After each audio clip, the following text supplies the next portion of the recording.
Hello, my name is Seth and I'm a volunteer with Youth Unlimited.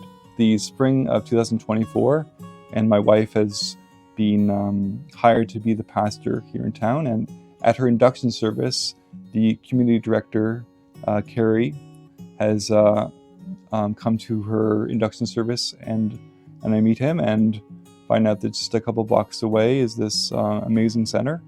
We set up a time for me to have a tour and meet some of the staff, and I was very excited to jump in as soon as possible. One of the things that really stuck with me after my first shift was the prayerful approach of the staff. I was really moved at how we would start and end our shifts with prayer, and it wasn't just a quick token prayer either. The other thing that struck me was this kind of neat balance of structure and unstructured activity or intentionality.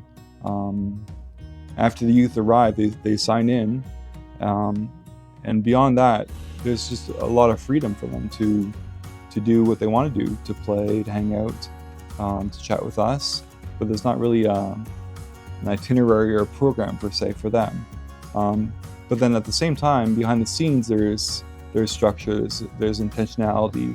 And so I just thought that was really neat that we could offer some freedom to these youth who've had a stressful, busy, structured week, but at the same time give them a safe space.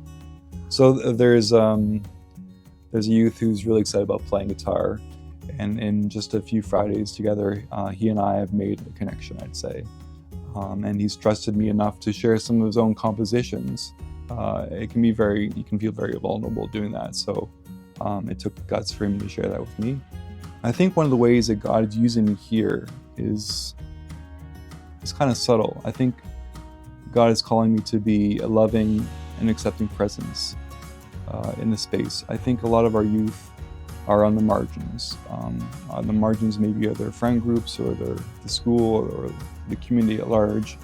And so I think it's really important that they feel like when they're here,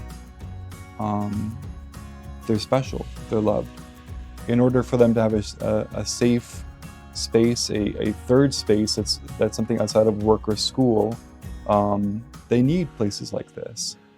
So your support makes a space like this available to them, which is so important. I would encourage everyone to at least consider volunteering for Youth Unlimited. There are a variety of different ways you can be involved, especially if you feel called to minister to youth. This is a great organization to do that. They've been doing it for many years.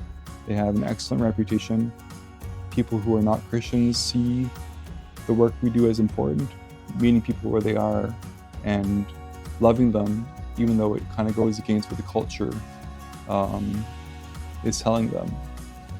That sort of countercultural, radical love that Jesus embodies is something that, in a small way, I'm trying to do here, and I feel called to do.